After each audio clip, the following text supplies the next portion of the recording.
Annyeonghaseyo 여러분, 내 이름은 Deniz, 만나서 반갑습니다. Evet arkadaşlar, bugün Korece giriş yapmak istedim. Çünkü bu video Korean Literature Global Review Contest yarışması için olduğu için bir Korece giriş yapmak güzel olur diye düşündüm. Bugün bir kitap yorumu videosunda daha sizinleyiz. Almond'ı yani bademi beraber inceleyeceğiz ve görüşlerimi sizinle paylaşacağım. Öncelikle yarışmada 5 tane kitap vardı. Kitabın içeriğinde Alexithymia yazısını görür görmez kitabı almam için yeterli bir sebepti. Çünkü Alexithymia hakkında neden bu kadar bilgili olduğumu ve çok fazla makale ve dizi izlediğimi size söyleyeceğim birazdan. Sonra ben kitabı almaya gittim. Çok çabuk karar verdim ve kitap evine gidene kadar ben daha kitabın kapağına çok dikkatli bakmamıştım. Sonra ilk defa elime aldım kitabı orada. Aynen tepkim şuydu, yani hiç fark etmemiştim bu zamana kadar. Bilmem fark eder misiniz? Şurada badem yazısı var ve bademin üstünde şurada bir badem şekli var. Kafatasının yeri gereği olsun. İlk tepkim kitabın ismine çok zekice demek oldu. Çünkü amigdaladan geldiğini tahmin ettim. Şu badem şeklini ki kitabın içini açar açmaz zaten bana amigdalayı anlattı kitap. Bunu tahmin etmemi bile sağlıyorsa çok büyük bir başarıdır bu benim için kitap ismini seçimi konusunda. Evet, kitabın konusuna geçmeden önce size Alexithymia hakkında neden bu kadar bilgili olduğumu da söyleyeyim ki çünkü kitabın içinde bazı yerleri değinirken bazı olayları karşılaştırmak istiyorum. Öncelikle Alexithymia duygusal körlük demek. Yani duygularınızı hissedememek gibi bir hastalık. Birazdan detaylı şekilde açıklayacağım. Ve şöyle ki Türkiye'de üniversiteye giriş sınavı olarak YKS diye adlandırdığımız bir sınav var. Bu YKS bizim hayatımızı karartan bir sınav. Yani şakasız ve abartısız bir şekilde söylüyorum ki benim hayatımı kararttı. Yani çok büyük bir depresyona size sürükleyen ve aynı zamanda psikolojinizi bozan bir sınav. Ben bir yıl bu sınava hazırlandığımda psikolojim çok bozuldu benim. Hayatımın bir döneminde ben duyguları hissedemez olmuştum ve şansıma şuraya fotoğrafını koyarım. He is Psychometric diye bir tane dizi vardı, Kore dizisi. Bu dizide Alexithymia hastası bir tane bireyi görmüştüm ben. İlk defa Alexithymia'yı orada görmüştüm hatta. Ondan sonra bu bilgiyi hatırlıyordum. Bir süre sonra ben duyguları hissedemez olmaya başlamıştım. Yani hiçbir şekilde ağlayamıyordum, gülemiyordum. Bir şeylerin farkına varmaya başladım. Böyle geçici körlük diye bir şey vardır ya. Geçici Alexithymia olmuş olabilir bende. Hala bunu sorguluyorum. Her neyse işte bu dönemde ben arkadaşıma dedim ki hatta ben Alexithymia olabilir miyim dedim. Çünkü bayağı bir şekilde sıkıntılar çekiyordum. Bu sıkıntıları anlatacağım biraz da kitapta. Çünkü şöyle bir şey düşünüyorum. Ben yazardan daha çok empati kurabilirim. Kitabımızın baş karakteri Yoonjae ile. Aşırı derecede empati kurabildim. Hatta bazı yerlerdeki tepkileri bana Yoonjae'nin o kadar normal geldi ki. Çünkü ben de aynısını yapardım dedim. Ben de dedim ki bu bende bayağı bağdaşlaşan bir kitap. Yani hayatımda ilk defa bir kitapla kendimi bu kadar bağdaşlaştırabilirdim. O yüzden bu kitap çok sevdim. Aşırı sevdim kitabı. Kitabın konusuna geçmeden önce kitabı açtığımızda bize şurada notlar şeklinde bir bölüm yazmış yazar. Bu romanda Alexithymia hem gerçeklikleriyle hem de yazarın hayal gücüyle beraber anlatılmaktadır diyor. Eğer yazar bu cümleyi yazmamış olsaydı şu an burada kitabın konusundan daha çok Alexithymia'yı bazı yerlerde yanlış göstermesini konuşuyor olurdum. Çünkü bilimsel makalelerle falan bunları konuşmuş olurdum. Bazı yerlerde cidden Alexithymia hastalarının nasıl olduğunu bildiğimden öyle olmayacağını fark ettim ben. Ya yazarın hayal gücüymüş oralar. Zaten kendisi de söylüyor bunu başında. Eğer başında bunu söylemeseydi burada yani büyük bir eleştiriye maruz kalırdı benim tarafımdan. Ama bunu söylediği için ben de kitabı şöyle bir şekilde okudum. Evet, Alexithymia'yı ben biliyorum ama şu an yazarın bana anlattığı şekilde bileceğim artık. Yani yazarın bana anlattıkları doğrudur şeklinde kitabı okudum ve daha çok keyif almamı sağladı. Başka türlü daha zorlanırdım kitabı okumakta açıkçası. Öncelikle söylemeliyim ki kitap 4 bölümden oluşuyor. Birinci bölüm Yoonjae'nin yani baş karakterimizin küçüklüğünü anlatıyor. İkinci bölüm bir yaşadığı olay var. Yaşadığı olaydan sonra Gon diye bir arkadaşıyla tanışmasını anlatıyor. Üçüncü bölüm Dora'yı anlatıyor. Dördüncü bölümde Gon'un gidişini anlatıyor. Bunların hepsini tek tek değineceğim zaten. Bu video bu arada kesinlikle spoilerlı olacaktır. O yüzden spoilerlı izlemek istemeyen varsa videodan ayrılabilir. Birinci bölümün başında direkt bize mini bir giriş kısmı veriyor yani. Ama giriş kısmı öyle bir giriş kısmı ki. Şöyle ben size şu an söylüyorum giriş kısmını. O gün 7 kişi öldü, 1 kişi yaralandı. Annem ve ninem. Yani böyle başladı kitap. Şöyle bir anlatım tekniği vardır. Bundan da bahsetmek istiyorum. Aslında bu videoda size hem yazarın kendini nasıl anlattığını kitapta hem de kitabın konusundan beraber bahsedeceğim. O yüzden hala kitabın konusuna geçmedim. Şöyle bir anlatım tekniği vardır. Genelde hikayeler giriş, gelişme, sonuç diye anlatılır değil mi? Bu kitapta öyle anlatılmıyor. Bu genelde dizilerde, filmlerde, kitaplarda da çok az kullanılan bir taktiktir. Ama çok güçlü bir taktiktir. Bu kitapta sonuç, giriş, gelişme ve sonucun devamı olarak anlatılmış bize bu hikaye. Bu hikaye anlatım tekniği aşırı güçlü bir anlatım tekniğidir. Hatta size şöyle örnek verebilirim. Şu an Türkiye'de yayınlanmakta olan bir dizi var, ismi Yargı. Yargı dizisi aynen böyle çekiliyor. Önce sonucunu söylüyorlar, sonra giriş, gelişme ve sonucun devamı olarak çekiliyor bu dizi. Dizi çekildiğinden beri reytinglerde 1. sırada. Bu kesinlikle bu anlatım taktiğinin güçlülüğünden de kaynaklanıyordur. 4 yaşında Yoonjae'nin bu arada ilk anısı buymuş. Ben önce dedim ki Yoonjae'nin ilk anısı buysa kim anlatıyor o zaman bize bunu? Meğersem annesinin günlüğünü okuyormuş. Annesinin günlüğündekileri dinledik biz öncesinde. Yoonjae işte 4 yaşında beraber annesiyle hastaneye gidiyorlar. Doktorlar teşhis koymaya çalışırken önce bir Aspergus otizmine mi sahip diye bir bakıyorlar. Bu arada yazarın Aspergus hastalığına değinmesi beni çok mutlu etti. Çünkü cidden karıştırılabilen bir hastalık. Aslında karıştırılamaz. Şöyle ifade edeyim. Aspergus ve Alexithymya'nın arasındaki fark aslında şudur. Aspergus duygularını ifade etmekten zorluk çekerken Alexithymia duyguların ne olduğunu bilmez. O yüzden ifade edemez zaten. Yani otizm değildir Alexithymia. Alexithymia hatta terapilerle falan bir yere kadar iyileştirilebilir bir hastalık ama Aspergus otizminin iyileştirilebilmesi için hiçbir seçenek yok tabii ki de. Sonra 4 yaşında amigdalasının küçük olduğunu söylüyor doktorlar. Amigdalasının küçük olması da Yoonjae'nin korkularına, amigdaladaki yönetilen duygularını tepki vermemesi demek. Şöyle diyeyim, kırmızı ışıkta durmanız gerektiğini bilirsiniz ya. Yoonjae bilmiyor bunu. Kırmızı ışıkta geçmeye devam ediyor. Böyle bir hastalık aslında Alexithymia hastalığı. Doktorlar annesine şöyle bir teklif yapıyor. Diyorlar ki biz tüm masrafları karşılayacağız. Klinik testlerine Yoonjae'nin katılmasını istiyoruz diyorlar. Ve işte araştırma testlerimizde beraber olsun gibisinden bir teklif sunuyorlar. Hatta diyorlar ki beynin bir bölgesini Wernicke ve Broca galiba nasıl telaffuz edildiğini bilmiyorum. Beynin bir bölgesine Yoonjae'nin de ismi verilebilir diyorlar. Annesi daha da sinirleniyor bundan sonra. Çünkü bu insanların bilim insanı olduğunu biliyor Yoonjae'nin annesi ve çocuğunu etten bir parça olarak gördüklerini düşünüyorlar sadece. Farklı bir et parçası. Sadece çocuğumun olayını çözdüklerinde başarısıyla övecekler. Onu iyileştiremeyecekler zaten gibisinden düşündüğü için hemen oradan gidiyorlar. Sonra ilk olay 6 yaşında başına geliyor Yoonjae'nin aslında. 6 yaşında Yoonjae kreşe gidiyor. Kreşe gittiğinde annesi onu almaya gelmiyor o gün. Bu arada annesinin onu almaya gelmediğini söyledikten sonra diyor ki babamla görüşmeye gitmiş aslında o gün diyor. O zamana kadar ben şöyle sanıyordum ki babası yaşıyor.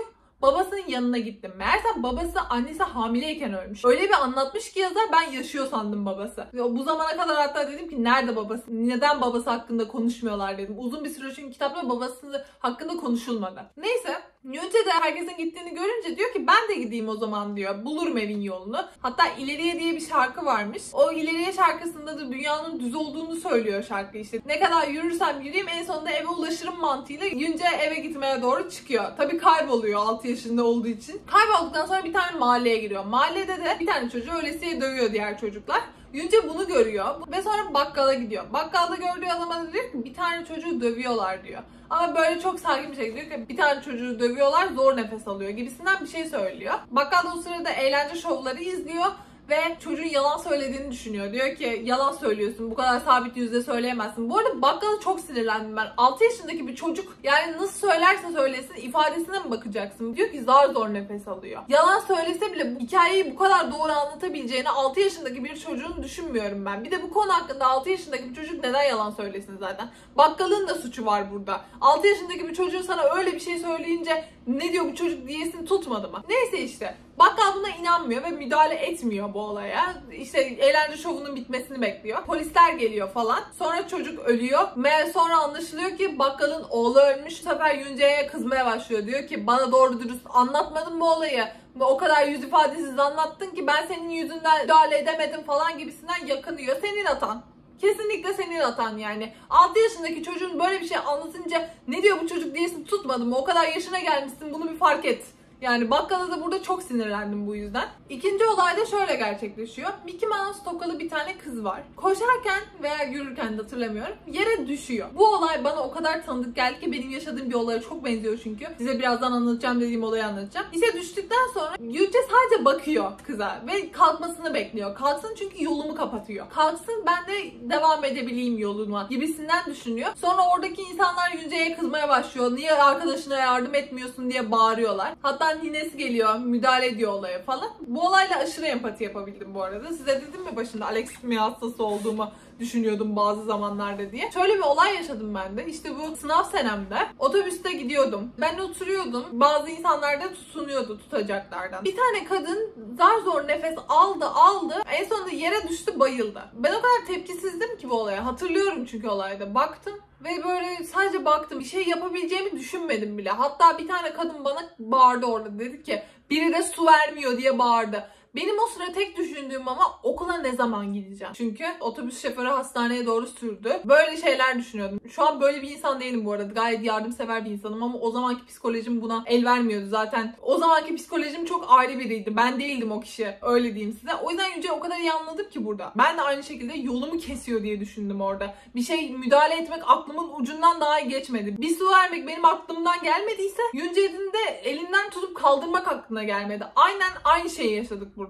O yüzden aşırı empati kurabildim bu durumda. Teyzenin kızmasını da aynı şekilde benim de başıma geldiği için kesinlikle aynı olaydı. Annesi Mickey Mouse tokalı kızı öğrendikten sonra bu arada Yunce'ye sıkı bir eğitim vermesi gerektiğini düşünüyor artık. Bazı olaylara tepki veremeyince tehlikelere karşı korunması gerektiğini düşünüyor. Yunce 8 yaşına bastığında, daha yeni okumayı öğrendiğinde, daha çok iyi değilken okumada, annesi evin her tarafını renkli kağıtlarla cümle yazarak duvarlara yapıştırıyor. Bu cümleler de şöyle: araba geliyor, kaç. Biri gülüyor, sen de gül. Hatta en altına şöyle bir not yazıyor: koşul ne olursa olsun karşındakiyle aynı tepki vermek her zaman daha iyidir. Karşındaki ne yapıyorsa sen de onu yap gibisinden bir not bırakıyor. Çok mantıklı aslında düşünce. Karşındakiyle tepki vermek Yunce'nin tehlikelerden kaçınmasının aslında en kolay yolu. Bazı durumlar bunu gerektirmiyor olabilir ama yine de Yunce'yi bir süre koruyabilir. Annesinin bu düşüncesini takdir ettim açıkçası. Çünkü mantıklı bir düşünce. Biriyle aynı tepkiyi vermek yine daha az sıkıntı çıkartır olaylarda.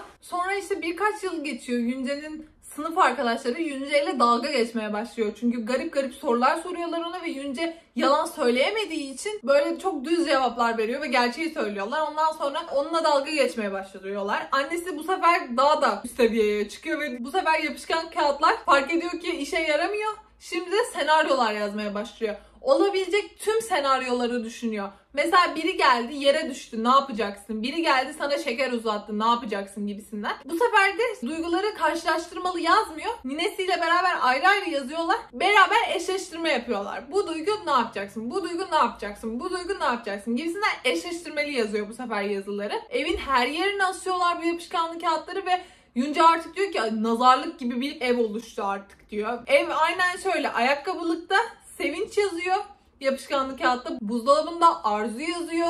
Ama tüm kötü duyguları da annesi kötü duygular kötü şeyler getirir gibi bir şey düşünerekten hepsini tuvalete koyuyor. Tuvalette tüm kötü duygular orada. Korku, üzüntü, öfke, böyle şeylerin hepsi banyoda. Tabii banyoda olunca nemden ıslanıyor bu yapışkanlı kağıtlar ve ninesi yazıyor bu arada bu duyguların isimlerinin hepsini. Ninesinin görevi bunlar. Ninesi o kadar çok yazıyor ki bunları artık Çince karakterleri öğreniyor. Ninesi aslında bilmiyordu Çince karakterleri yazmayı. Sadece taklit ediyordu. Artık yaza yaza o yazı yazmayı öğrenmiş oluyor Çince karakterlerle beraber. Sonra Yunce 2 basamaklı yaşlarına geldiğinde, bu 10'lu yaşlarında, annesine sorduğu sorulara annesinin tereddütle cevap verdiğini fark ediyor. Çünkü Yunce büyüyor ve sorduğu sorular değişiyor tabii ki de. Sonra Yunce şunu keşfediyor ki bu da çok mantıklı bir keşif bu arada. Suskun olmak yapabileceğim en iyi şeydir diye düşünüyor. Çünkü mesela çevredeki insanlar sana öfkeli olman gereken bir durumda eğer sakin ve suskun kalırsan sabırlı diyecektir. Gülmen gereken bir durumda kendini tutarsan ölçülü diyecektir. Ağlaman gereken bir yerde ağlamazsan sana güçlü diyeceklerdir. Yunce bunu fark ediyor ve diyor ki sükût cidden altındır ve sessiz kalmaya başlıyor bazı olaylarda. Tabii bu çok da işe yarayan bir taktiği olmuyor onun ama bir yere kadar kurtarıyor demek ki Yunce'yi, ki biz bayağı bir yıl atlıyoruz. Sonra annesi sahaf açmaya karar veriyor. Annesi sahafı açarken sahafçının isminin Sahaf Ji-yoon olduğunu öğreniyoruz. Ji-yoon bu arada yazar demekmiş. Çünkü ninesi kızının bir yazar olmasını istediği için yazar anlamına gelen Ji-yoon olarak koymuş annesinin ismini. Buradaki en önemli detayı size söylemek istiyorum ki bu kitabın kaçıncı sayfalarındaydı hatırlamıyorum. 50 veya 60. sayfalarında olması lazım. Kitabı okumamdan bayağı uzun süre geçti. Ve kitapta gördüğüm ilk isim Ji-hoon'du. Biz Yoonjae'nin adını bu zamana kadar hala bilmiyoruz. Ben bildiğimden söylüyorum ama Ji-hoon ismi ilk gördüğümüz isimdi. Bu zamana kadar hiçbir isim görmemiştir ki ben burada yazara aşık oldum. Çünkü benim en nefret ettiğim kitaplarda şöyle bir şey vardır. Kitaplara başlarsınız. Kitaplarda size karakteri anlatmaya başlarlar. Şöyle diyeyim, sarışın mavi gözlü, uzun boylu, kısa boylu, şişman, sıska. Böyle şekilde size karakterleri anlatırlar ya. Ben sıkılırım. Bana karakter anlatılmasını hiç sevmem. O yüzden olaylar karşısında görmeyi severim. Bu zamana kadar hiç isim kullanmadan yazar bayağı bir uzun süre yazdı. Ben çok sevdim bunu. Aşırı sevdim. Çünkü tam benim istediğim gibi yazmış yazar. Ben bir ara bir makale okumuştum ve makalede romanlara nasıl başlamamanız gerektiğini anlatan bazı yazı vardı ve yazıda cidden bu benim sevmediğim kısım da vardı. Diyorlardı ki karakterlerinizi asla başta tanıtmayın. Sizi sıkar gibisinden cümle söylüyorlardı. Ve cidden böyle. Aynı zamanda bu makalede şöyle bir şey de vardı. Bazı şeyleri açıklamayın. Zaten biz anlarız. O makaleye o kadar uyulmuş bir yazım şekli ki bu kitaptaki yazım şekli. Mesela şöyle, ben biraz önce bahsettim, Alexithymia, Asphagus, Amygdala, böyle şeylerden bahsettim mesela. Yazar genelde kitapların altında yıldız şeklinde açıklama olur. Bilirsiniz bazı şeylerden bahsedildiğinde. Ben onlardan hoşlanmam. Kitabın içinde açıklamış bunu ve kitabın içinde açıklaması benim daha çok hoşuma gitti. Çünkü alta bakarak açıklamayı okumak beni sinirlendiriyor açıkçası. Ve kitabın içinde benim bir şeyi öğrenmem daha çok hoşuma gidiyor ve daha çok aklımda kalıyor aslında. Altta okuduğum bir şey benim aklımda kalması çok uzun sürmez. Hemen unuturum. Hatta unuttuktan sonra geriye dönerim, derim ki neydi bu? Hatırlamam çünkü o kadar unuturum. O yüzden ben buna aşırı bayıldım. Sayfa açtıktan sonra Yoonjae de bir süre sonra fark ediyor ki ben dizi izlemek, çizgi film izlemek veya film izlemekten daha çok kitap okumayı seviyorum. Çünkü kitapta soyutluklar var ve soyutlukları ben yaratabiliyorum. Alexithymia hastalarının somut şeyleri algılaması birazcık daha zordur. Ve soyut şeylerle ilgilenmek onları daha rahat ettirir. Yani şöyle söyleyeyim. Bir masanın 4 köşesinin olduğunu bilmek onlar için zordur ama kitapta masanın 4 köşesi olduğundan bahsetmediği için sen masayı istediğin şekilde hayal edebilirsin. Bu yüzden Alexithymia hastaları bunda daha rahat ediyorlar gibisinden bir bilgi biliyorum ben ve bunu kullanmış sanırım yazar da burada. Kitap biraz daha ilerliyor ve en başta söylediğim sonuç kısmına geliyoruz. Çünkü bir olay gerçekleşiyor. 7 ölü ve 1 yaralı kişisinden bir yaralı kişi aslında annesiymiş. Annesi yoğun bakımda kalıyor. Ninesi ölüyor ve bir tane cinayet olayı gerçekleşiyor ve Yoonjae bu olayda da tepkisiz. Tepkisiz vermesi bu arada anlaşılır bir şey. Sadece Alexithymia hastası olması gerekmiyor. Çoğu insan böyle bir olayda tepkisiz kalır. Şoka girebilir. Derken Nines'in cenazesi gerçekleşti. Çevredeki insanlardan üzülmüyor gibisinden bazı yorumlar yapanlar oldu. Ve bazıları dedi ki çocuk şokta. O yaşta algılayabileceği şeyler değil. Yani çok mantıklıydı burada. Çünkü şoka giren bir kişi de tepki vermez. Sadece Alexithymia hastası olmasına gerek yok. Böyle bir olayda şoka giren biri hiçbir şekilde tepki vermez. Hiçbir şekilde üzülme duygusunu bile hissedemez. Çünkü kabul etmez bu durumu. O yüzden bu cümleyi söyletmeleri kitapta benim çok hoşuma gitti. Çünkü cidden şok geçirse de böyle tepki verilecek. Böyle her şeye neden tepki vermiyor denilmesine gerek yok. Çünkü böyle durumlarda da verilebilir bu tepki. Bundan sonra cenazenin üstünden 8 gün geçiyor. Yoonjae 17 yaşına basıyor. Yoonjae 17 yaşına bastığında burada evde bir tane telefonunda uygulama var. Telefonumla konuş diye. Onunla konuşmaya çalışıyor. Bu konuya neden değindim? Çünkü ilk defa teknolojik bir alet görüyoruz kitapta. Kitabın ne zamanda geçtiği belli değil çünkü. Kitap cidden hangi zamanda düşündürdü beni. Sonra telefonumla konuş uygulaması sayesinde dedim ki bu kitap herhalde en erken 2010'larda geçebilir bu kitap. Onun dışında her zamanda geçebilecek bir kitap. Çünkü herhangi bir teknolojiklik yok kitapta yani. Sonra yine zaman geçiyor ve Yoonjae sahafı kendisi işletmeye başlıyor. Hatta bir ara bir teyze geliyor, diyor ki ninen nerede, ne zamandır görmüyorum gibisinden bir soru soruyor. Ve Yoonjae de diyor ki öldü. Kadın bunun şakası mı yapılır diyor. Ve Yoonjae de olayı anlatıyor. Nasıl öldüğünü anlatıyor. Kadın panik oluyor ve kaçmak istiyor oradan falan. Yoonjae de fark ediyor yanlış bir şey yaptım. Belli kadının tepkisinden ama neyi yanlış yaptım anlamıyor. Bunu da anlamıyor. En sonunda üst katlarında Doktor Shim diye bir tane adam var. O yaşıyor. Doktor Shim'le tanışıyoruz. Aynı zamanda binanın sahibi olduğu için ona bina hakkında bir teklif sunuyor. Yoonjae bunları düşünmem gerekiyor deyip zaman istiyor. Yoonjae'nin ilk defa zaman istediği konu bu değil bu arada. Annesi yoğun bakımda ve ninesi öldükten sonra Yoonjae kalınca sosyal hizmetler geliyor ve sosyal hizmetler de ona bir soru soruyorlar. Ve Yoonjae buna da düşünmek istiyorum diye cevap veriyor. Çünkü Yoonjae beklenmedik durumlarda zaman istemesi gerektiğini biliyor. Kendisi de diyor ki düşüneceğimden değil aslında ama beklenmedik durumlarda zaman istemem gerektiğini bildiğimden zaman istiyorum. Herkesten zaman istiyor beklenmedik sorular karşısında. Sonra Doktor Shim okula gitmek ister misin diye soruyor. Yunce de diyor ki annemin isteği bu olurdu herhalde ve okula gitmeye karar veriyor. İlk defa Yunce'nin ismini okulda öğreniyoruz biz. Birinci bölümün sonunda oluyor bu olay. Yunce ilk gittiğinde orada müdür müydü, öğretmen mi biriyle karşılaşıyor. Öğretmenler size hani böyle diye hareket yaparlar ya böyle sizin dikkatinizi çekmek için. Yunce sanıyor ki öksürme alışkanlığı var kadının. Öyle bir düşünüyor. Tabii ki de öyle bir şey yok. Yunce yine bu olayı da anlamıyor. Ondan sonra hayatımda böyle eğitimci görmediğim bir öğretmen geliyor ki Yunce'nin karşısına. Yani bu kitapta değinilmemiş ama ben ölümüne değineceğim bu konu hakkında. Yunce'nin öğretmeni geliyor, Yunce'yi sınıfa götürüyor. Diyor ki bu arkadaşınız Yunce. Bir de diyor ki üstüne Noel arefesinde yaşanan bu cinayet vakası bu arada tüm ülke çapında biliniyor. Çünkü haberlere falan çıkmış. İşte bunun mağduru çocuk. O yüzden moral alkışı verelim. Moral alkışı nedir ya? Sen nasıl bir eğitimcisin? Sen nasıl bir öğretmensin? Yunce ayağa kalkıyor. İşte ilk defa Yunce ayağa kalk dediğinde ismini öğrendik Yunce'nin. Ama ben o sırada sinirlenmekle meşguldüm. Sen nasıl bir eğitimcisin ya? Böyle bir tepki verilebilir mi? Annesi yoğun bakımda, ninesi ölmüş. Zaten yüzünü blurlamışlar aslında televizyonda ama Yunce diyor ki benim yüzüm anlaşılabiliyor aslında tanıdıkların karşısında. Belki okuldaki kimse bunu bilmiyordu. İlk defa okula gitmiş zaten çocuk. Burada da diyor ki işte bu olayın kurbanlarından biri bu da Yunce diye tanıştırıyor. Böyle bir tanıştırma şekli olamaz yani. O kadar çok sinirlendim ki başıma ağrılar girdi o kadına sinirlenmekten yani.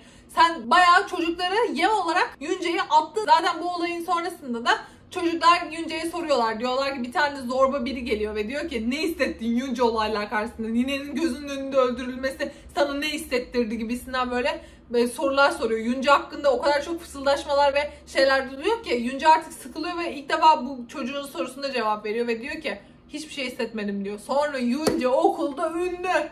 Yunce okulda ünlü çünkü hiçbir şey hissetmedim cevabı onun psikopat olduğunu sanıyorlar. Ona diyorlar ki bu nasıl biri? Nasıl böyle bir cevap verdi gibisinden. Yunce artık okulda aşırı ünlü biri ve full Yunce'nin arkasından konuşuyorlar.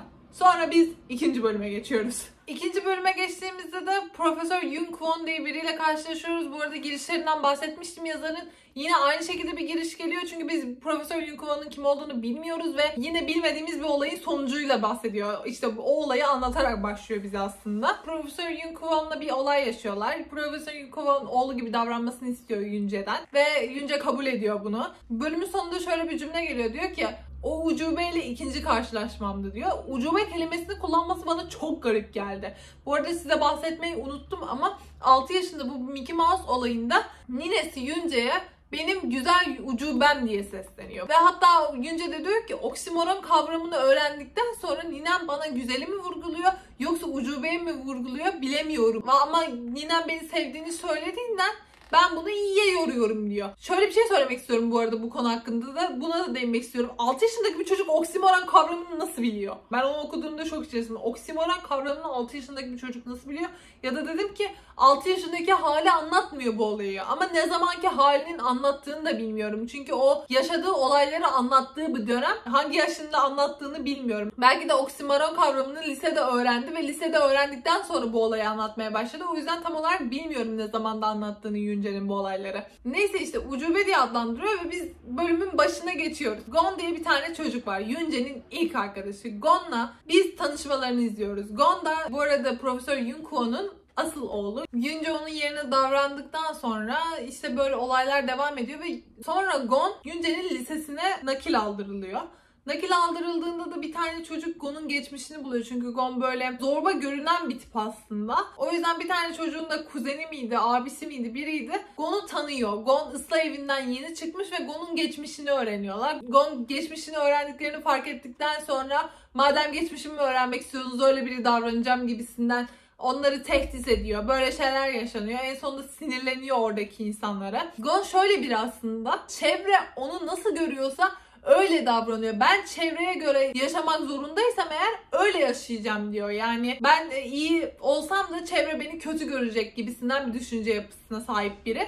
O yüzden çevre onu nasıl aktarırsa o da öyle davranmaya devam ediyor. En sonunda Yoonjae ikide bir sataşıyor Gon. Çünkü Profesör Yoon'un oğlu gibi davrandı. Belirli bir durum için davrandı ve Gon bu yüzden çok sinirli. Bunu bildiğinden Yoonjae ile daha fazla uğraşıyor. Önce onu düşürüyor bazen. Çelme takıyor ve düşürüyor. Yetmiyor, Yoonjae'yi dövüyor. Yoonjae'yi o kadar dövüyor ki ve Yoonjae de dövülmenin karşısında hiçbir şekilde tepki vermiyor. Sinirleri bozuluyor. Neden tepki vermiyor bu diye daha fazla dövmeye başlıyor. En sonunda sıkılıyor ve bazıları da şöyle konuşuyor. Diyor ki Gon ürktü artık diyorlar. Fısıldaşıyorlar. Gon da artık buna çözüm bulmak adına diyor ki benimle çöp yakma tesisi mi galiba öyle bir şey. Eğer benimle yemekten sonra çöp yakma tesisinin orada buluşmazsan benden korktuğunu düşüneceğim. Eğer buluşursan göreceksin neler olacağını gibisinden bir tehdit savuruyor. Yoonjae'nin de mantığı şu, bu arada Mickey Mouse'lu kız zamanda da aynı mantıktaydı. Yolumda durdu ve yolumda durduğu için çekilmesini bekledim. Yoonjae de yemekten sonra kestirmeyi isteyen biri ve sınıfına giden en kısa yol o çöp yakma tesisinin oradan geçen yol. Tabii ki de oradan geçince Yoonjae Gon'la karşılaşıyor. Gon yine bunu dövmeye başlıyor. Yoonjae de en sonunda diyor ki ben sana istediğini veremem. Boşuna uğraşma. Bu kaybedeceğim bir oyun gibisinden bir şey söylüyor. Çünkü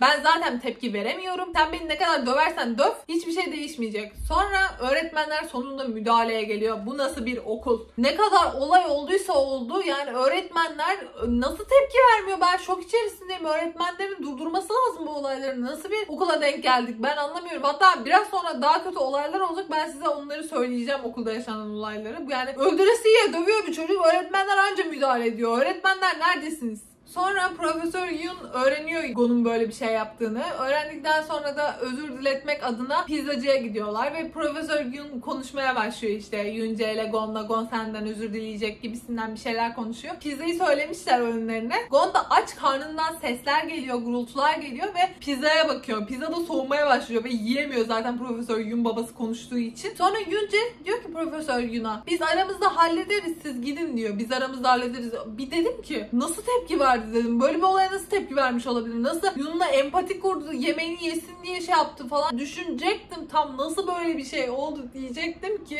Yoonjae dedi ki baban çok konuşuyordu. O yüzden gitsin diye gönderdim dedi. Ben de dedim ki çok mantıklı. Başka türlü yani empati kurduğunu düşünecektim, şaşıracaktım yoksa. Sonra Yoonjae bunu daha fazla anlaması gerektiğini düşünüyor. Çünkü diyor ki ben bazı duyguları annem bana öğretti tamam ama burada benim bilmediğim duygular da var ve Gon böyle zorba biri olduğundan onun düşünce yapısından merak ediyor. Diyor ki o nasıl düşünüyor acaba şeklinde düşünüyor. Hatta şöyle bir şey vardı. Yoonjae sahafta çalışmaya başladıktan sonra ninesinin bir tane çok sevdiği bir kitap vardı. İsmini hatırlamıyorum şu an. O kitaptan bir tane müdüre var. Müdüre aşk mektuplarında bir tiyatro gösterisi yapıyor gece herkes uyuduğunda.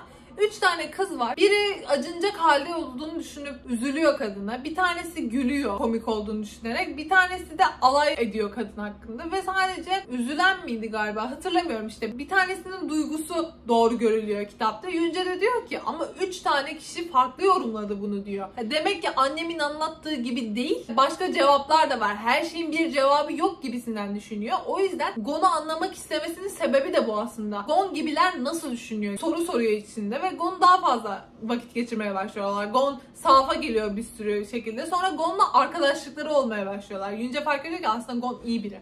Beni dövüyor falan ama Gon iyi biri. Hatta arkadaşlıkları sürdükten sonra Gon artık biliyor tabii ki de Alexithymia hastası olduğunu Yoonjae'nin ve Yoonjae'ye empati eğitimi vermek istiyor. Bir tane kelebekle geliyor. Kelebeği bir tane kutuya koymuş ve kelebeğin kanatlarını yoluyorlar falan böyle.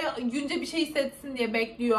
Yoonjae bir şey hissetmiyor. Gon sinirleniyor bir şey hissetmeyince. Aslında sinirlenmesinin sebebi bu da değil. Gon şu yüzden sinirleniyor. Ben kelebeğe gözünün önünde zarar verdim ama işte ya da bir işe yaramadı gibisinden düşünerekten çok üzülerek gidiyor aslında. Yoonjae Profesör Shim'le bu konu hakkında anlatıp konuşunca Profesör Shim'in verdiği tepkiler sayesinde bizim aslında Gon'un orada üzülüp gittiğini anlıyoruz. Yoonjae anlatınca anlamamıştık aslında Gon'un nasıl bir tepki verdiğini. Profesör Shim sayesinde anlıyoruz. Bu da kitabın nasıl ustaca yazıldığının kanıtıdır. Çünkü Doktor Shim'e olmasaydı biz anlamayacaktık nasıl bir olay olduğunu. Gon bu arada Yoonjae'ye neden onun yanına geldiğini söylüyordu ki beni yargılamayan tek kişi sensin. O yüzden bu kadar çok sahafa geldiğini açıklıyor bize. Yoonjae'yi karşısına alıp bunları anlatıyor çünkü Yoonjae'ye. Sonunda biz 3. bölüme geçiyoruz. 3. bölüm Dora'yı anlatıyor bize. Nasıl Gon'da acıyı, üzüntüyü, öfkeyi öğrendiyse Dora sayesinde de rüzgarı, çiçekleri, hayalleri böyle şeyleri öğreniyor Dora sayesinde de. O yüzden Dora bayağı önemli bir yere sahip bizim için. Bu arada 3.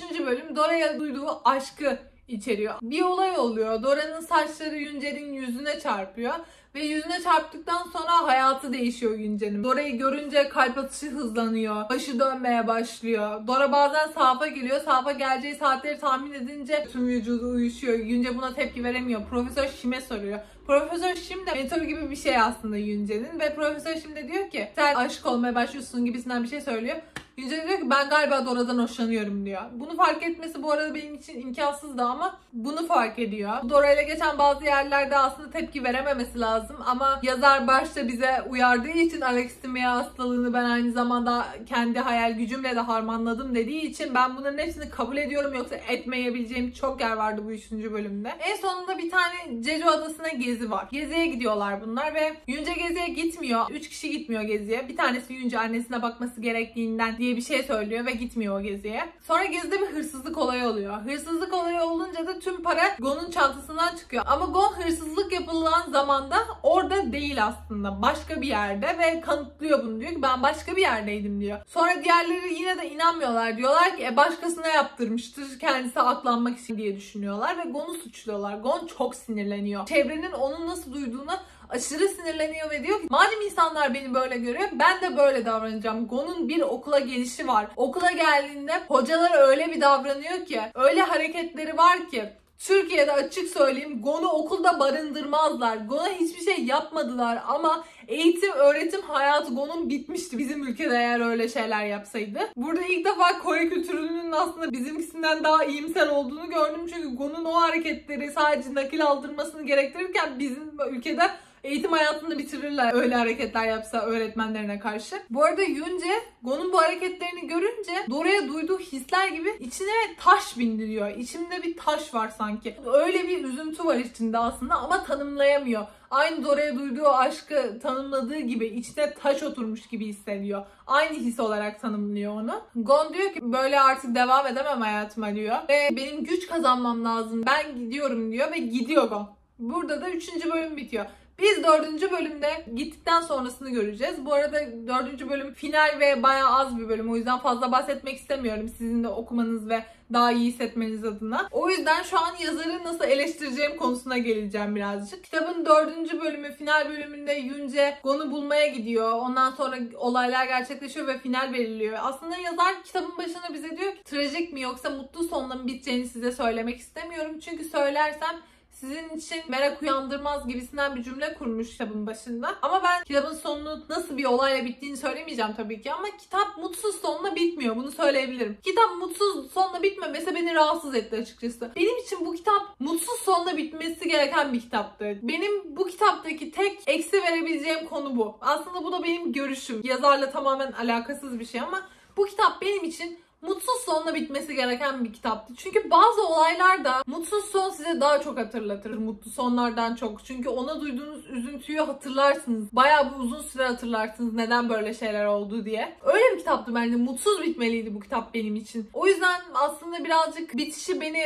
mutlu etmedi gibi. Kitap hakkında başka söyleyebileceklerim, kitap aşırı sürükleyici bir kitaptı. Bayağı hızlı bitirilebilecek bir kitaptı. Eğer hızlı okuyorsanız benim gibi insanlar 4 saatte bitirebilir bu kitabı. Aynı zamanda ilk defa bir psikoloji kitabı okudum. En azından bildiğim bir konu hakkında okuduğum için daha mutlu hissediyorum kendimi. Çünkü psikoloji konusunda bir anda bilmediğim konudan başlarsam belki sevemeyebilirdim. Psikoloji kategorisindeki kitapları. Bundan sonra psikoloji kitaplarını da okuyacağım. Çünkü bunu okurken çok zevk aldım. Bu yüzden Won Pyoungsung'a çok teşekkür ediyorum. Bu yarışmaya da bu kitabı karşıma çıkardıkları için teşekkür ediyorum. Çünkü benim en favori kitaplarımdan biri oldu. İlk üçümde bu kitap kesinlikle var. İşte kitap böyle bir kitaptı. 5 puan üzerinden kitabı değerlendirmem gerekirse 5 veririm yani. Ne kadar sonu benim istediğim gibi bitmese de yine de 5 veririm. Çünkü çok iyi yazılmış bir kitap. Yani 250 sayfa kitap aslında ama 250 sayfa dolu dolu empati yapmanızı isteyen bir 250 sayfa. O yüzden aşırı beğendim. Bu videoda böyleydi arkadaşlar. Hepinize teşekkür ederim videoyu izlediğiniz için.